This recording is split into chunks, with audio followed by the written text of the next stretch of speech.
Hélène Buzetti, Paul Journet, Michel Sauger, bonsoir. Bonsoir. Bonsoir. Je vais rebondir sur le sujet abordé avec le ministre Jolin Barrette, le français, la protection du français. Puis ça tombe bien parce qu'Hélène, dans la fonction publique fédérale aussi, il y en a qui s'inquiètent. Mais Michel Sauger, d'abord, vous attendez à quoi? Bon, là, M. le ministre parle d'un plan robuste, mais c'est pas trop. Vous attendez à quoi? Bien, si je me fie à l'entrevue qu'il vous a donnée, je ne m'attends pas à des changements législatifs très importants. Ça, c'est la première des choses. Est-ce qu'on va amender la loi 101? Moi, je ne vois pas beaucoup d'amendements de la loi 101 là-dedans. Il y a des affaires administratives. Vous savez, dire la moitié des arrondissements de Montréal n'ont pas leur certificat de l'OLF. Oui, mais est-ce qu'il y a quelqu'un qui s'est plaint qu'il n'y avait pas de service en français de la Ville de Montréal? Je pense pas.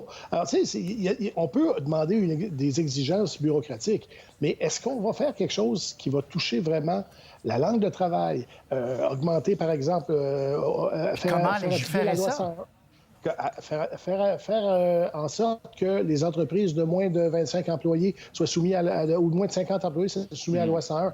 Il n'y a personne qui a voulu faire ça, même le PQ quand il était au pouvoir. Pas M. Legault va faire ça. On est rendu pas mal à la limite législative. Alors, j'ai hâte de voir ce que M. Jolin Barrette va proposer. Oui, ça me fait penser, mais c'est anecdotique à l'époque, pas le journée, mais quand M. Jolin Barrette était sorti en disant on va légiférer pour interdire le bonjour aïe. Ouais. Là, évidemment, les gens ont dit ben non, on ne peut pas faire ça. Paul? Bien, sur les mesures les plus controversées et les plus costaudes, on sait déjà que la Coalition Avenir Québec veut parler de l'avant avec ça. Par exemple, la loi 101 au cégep, ça semble écarté. Aussi, ce qui relève plus du financement que des lois, par exemple, pour l'agrandissement de Dawson ou pour le nouveau pavillon pour l'Université McGill. Ça, ils veulent parler de l'avant. Moi, le seul espace, un peu comme Michel que je vois, c'est peut-être les entreprises de 25 à 50 employés.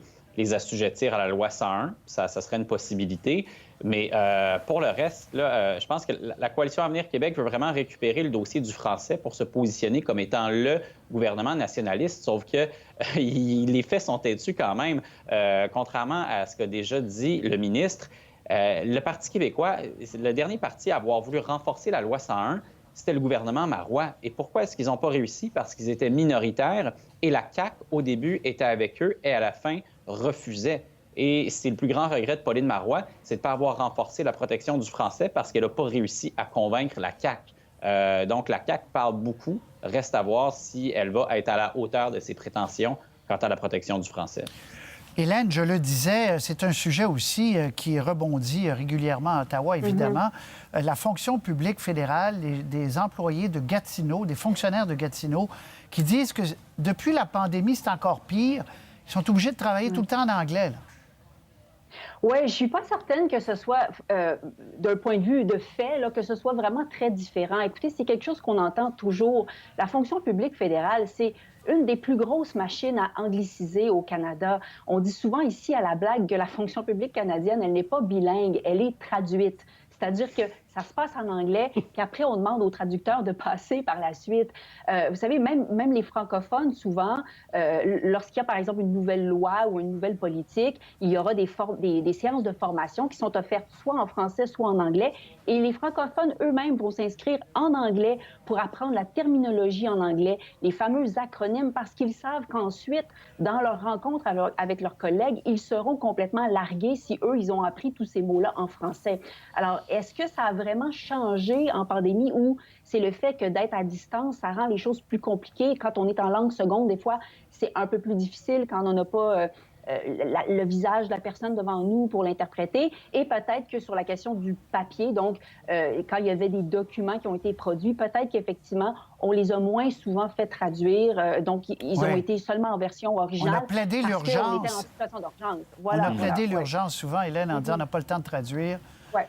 Mais on imagine aussi... Oui, Michel.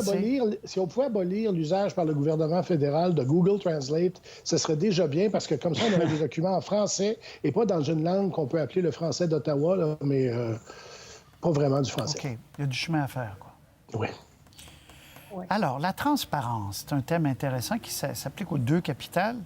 On va écouter M. Legault parce qu'aujourd'hui, il y a eu une charge des partis d'opposition qui ont dit « Vous n'êtes pas transparent, vous ne nous donnez pas les critères exacts quel moment vous allez rouvrir les restaurants, à quel moment vous allez rouvrir les spectacles.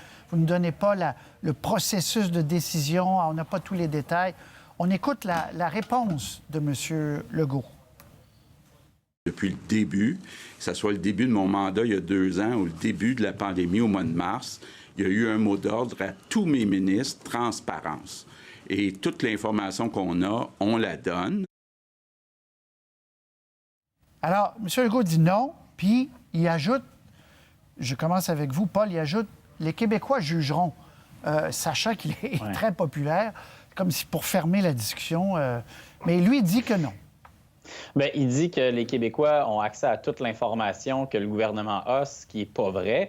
Cela dit, le gouvernement a des raisons pour retenir certaines informations. Le meilleur exemple, c'était le cas des zones de couleur où le raisonnement du gouvernement, c'était de dire on ne veut pas à l'avance se compromettre en donnant des critères précis mais rigides qui disent que si une zone, par exemple, est orange ou rouge, on va nécessairement adopter telle ou telle mesure. On veut se garder un peu de latitude pour avoir des mesures ciblées, mais adaptées en fonction de l'évolution de la pandémie. Ça, c'est un premier détail. Le second, j'ai l'impression qu'il y a une espèce de malentendu au sujet de la transparence où l'opposition a l'impression que la cellule de crise, le docteur Arruda, émet des avis formels, très précis, écrits, et que le gouvernement décide s'il les respecte ou non, alors que c'est pas vraiment comme ça qui fonctionne. C'est plutôt des discussions informelles qui aboutissent avec des consensus et ensuite on les explique. Donc, c'est pour ça que M. Legault a l'impression qu'il révèle les informations qu'il a à révéler en ce sens-là, parce qu'il n'y a pas d'avis écrit formel caché. Cela dit, si c'est le cas, bien, toujours faudrait-il bien les expliquer en conférence de presse de façon précise et claire. Et la précision et la clarté, par moment, elle a manqué. Il y a eu des conférences de presse pas mal moins précises que d'autres. Et ça, il y a sûrement possibilité de faire mieux. Oui, Michel C. là-dessus. Le problème actuellement, c'est que les gens sont fatigués, et ils ne comprennent pas ce que le gouvernement veut. Pourquoi les bibliothèques sont fermées et que les librairies sont ouvertes? Pourquoi un gymnase va être fermé alors qu'il y a moins de monde que dans un Canadian Tire un samedi après-midi, etc., etc., etc. Et c'est ça qui actuellement ne marche pas. Pas que les décisions sont irrationnelles, pas du tout, qu'elles ne sont pas bien expliquées aux gens. Et le plus grand danger, beaucoup d'experts de santé publique, j'avais David Levine, qui est souvent à votre émission, Patrice, hier à mon émission, qui disait, le problème, c'est que le gouvernement se découpe de la population, que la population ne le suive plus parce qu'ils ne comprennent pas ce qu'ils veulent faire. Puis en plus, il y a la fatigue bien normale. C'est là que M. Legault est rendu et il faut qu'il fasse très attention à ça. Et c'est pas en criant des noms à l'opposition, comme il a fait aujourd'hui, qu'il va améliorer les choses. On va écouter M. Trudeau, Hélène, qui aujourd'hui a dit « ça va être plate ». Je le cite, « ça va être plate, l'hiver va être plate, Noël va être plate ». Et M. Legault qui répond non pas au fait que l'hiver va être plate, mais au fait que si vous voulez qu'il soit moins plate l'hiver, M. Trudeau, pouvez-vous fermer vos frontières, c'est-à-dire les laisser fermer. Vous avez tardé. Là, on sent le coup. On écoute.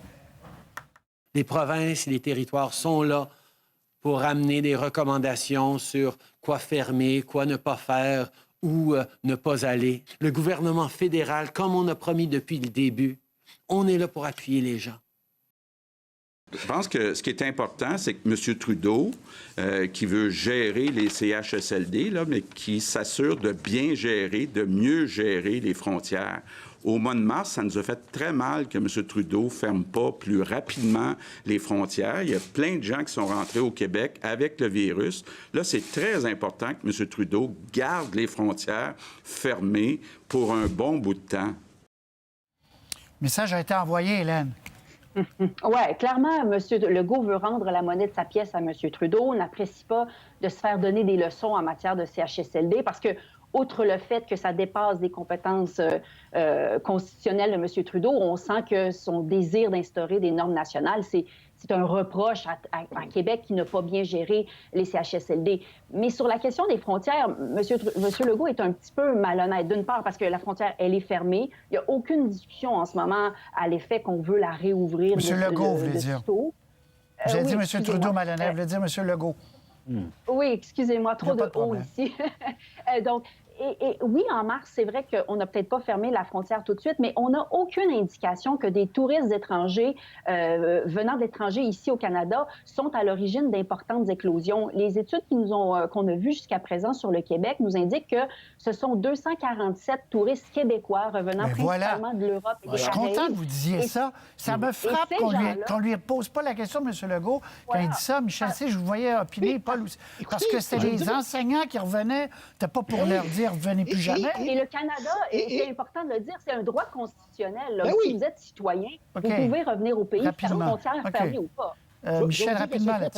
Je veux dire que secret, Patrice, la frontière n'a jamais été fermée. Un citoyen canadien a toujours le droit de revenir au Canada. Il y a des gens de l'extérieur qui arrivent des fois. Ça, il faut qu'ils aillent faire une quarantaine, mais ils peuvent venir quand même. Il y a des vols qui arrivent. Il n'y en a pas beaucoup. Il y a encore des vols qui arrivent de l'étranger. Il y a juste la frontière terrestre. 20 secondes, Paul. C'est quand même révélateur d'un certain climat actuellement. Oui, parce que c'est une colère non provoquée. Ce que M. Trudeau a dit aujourd'hui, c'était assez inoffensif, là, les tentatives d'ingérence. Les menaces, elles étaient dans les précédents jours. Puis M. Legault revient avec les critiques sur ce qui s'est passé en mars. Rapidement, deux choses à dire là-dessus. Un, M. Legault n'était pas le seul à être impatient et écœuré. Rappelez-vous, Montréal s'était rendu dans les aéroports, l'administration Plante elle-même. Et deux, M. Trudeau devait gérer la susceptibilité de M. Trump. Puis c'est pour ça que c'est compliqué de décider si on ouvrait ou non les frontières. Merci beaucoup à vous trois. Merci. Bonne fin de soirée. Bonne journée. Au revoir. À bientôt. Au revoir.